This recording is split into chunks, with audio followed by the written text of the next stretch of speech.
my heart goes out to George Floyd, his loved ones, and all of us who are hurting right now. I've always had the utmost respect for our law enforcement. They train so diligently to understand how, when, and where to use force. This shocking tragedy clearly crossed that line. I remember the LA riots and learned that education is the best path forward. We can make our points without burning the very neighborhoods that we live in. I hope that through constructive, honest conversations, we can build a safer, unified society. And so I have Doug Lanville with me still this morning, and Ryan Clark joins us here as well. RC, good morning. And I want to start with you, Ryan, if I can.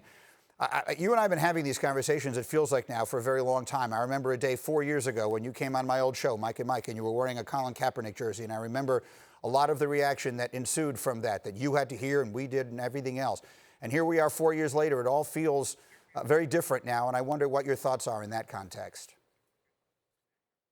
You know, I think the conversations have been different this time. I know for sure my phone has rang and my text messages have beeped with non-blacks reaching out to me to let me know that they're listening, to let me know that they're a part of trying to find a solution, or at least a part of caring.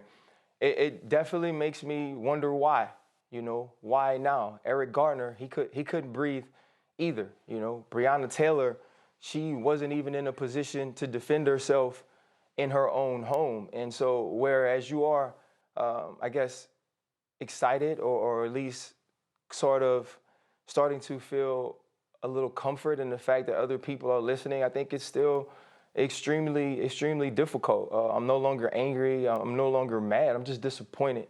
I'm sad. It's heavy. And so now I think it's about trying to find a solution moving forward, about people actually listening and putting those things that they learn into action. I grew up in New Orleans. I grew up in the South. I was a 19-year-old black kid who had a child with a white woman, and that family seemed to love me. They loved the fact that I played ball and I was extremely intelligent. But I remember the first conversation once we found out we were having this child. I was no longer this great athlete. I was no longer this straight A student. I was the N-word from down the street who played football, who wouldn't take care of his child. And I remember 2 years later going to pick up Jaden from her grandparents' house, and her grandfather running after me to apologize to me because he didn't know. And if he passed shortly after, but if he never had that experience with me, to him, black people were never good enough to be a part of their family. See, I was good enough to live down the street and I was good enough to watch play ball, but I wasn't good enough to be a part of their family. And now in moving on and raising this child in the house with my African-American wife, my other 2 children, they're all the same to me. I treat them all the exact same way. My daughter being half of something that I'm not doesn't keep me from loving her, and that's what we want from America, right? The fact that we're different shouldn't keep you from loving us. And that's kind of what we've seen. And I don't know if it's because the act was just so nonchalant, so heinous, so uncaring, because there was no part of that man, of Officer Chauvin, that seemed slightly sympathetic, empathetic, that even cared about the person he was kneeling on and taking his breath. Maybe that's why people spoke up. Or maybe because Carson Wentz and Zach Ertz said something, now white people feel it's okay to reach out. And it's hard to raise a child and to have my son, when he gets his license, he ran a stop sign. They said he rolled through, and I didn't necessarily punish him or get mad at him. I was like, you got to drive better. Then he got pulled over for speeding. And I remember my wife being so mad at me, like, Ryan, you got to do more. You need to punish him. You need to get on him. You need to do this. And I was like, well, why, babe? He's just driving. But she said, because every time they pull him over, that's another opportunity they get to shoot him. And if they shoot him, nobody will fix it, and he'll never be back. And that's every single day. And whereas I am excited that people actually care this time, I hate that we're tearing down our own communities. I hate that we're tearing down our own stuff. I hate that we are not working to build instead of destroy, but at least they're listening.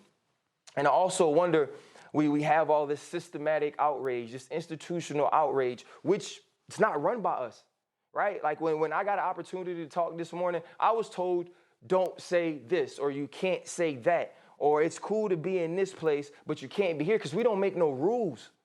We don't make the rules. And so when you don't make the rules, you can't make the change. And so we're talking about everybody's, what can we do? What can we do? You got to vote. You got to be different. You got to act different. You got to treat people different. You got to love differently. You got to teach differently.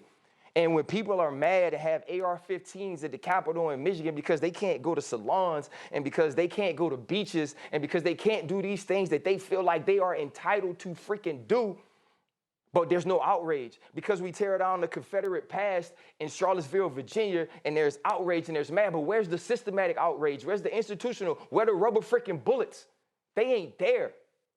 And so if we want to change stuff, we got to change how we deal with it. You can't tell us how to grieve. You can't tell us that you can be this mad, but you can't be that mad because you ain't dying.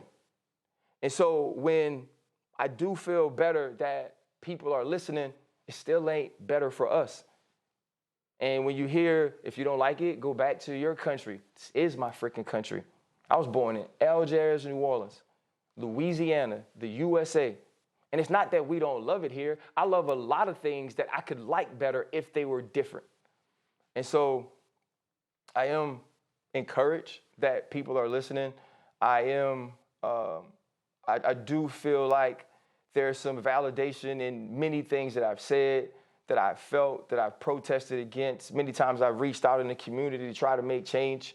I just hope that now, moving forward, the next thing isn't Black people shouldn't do this. Why are you so angry? Hopefully now, since they are listening, since you tell me you're listening, you've listened enough to know why we're so pissed off.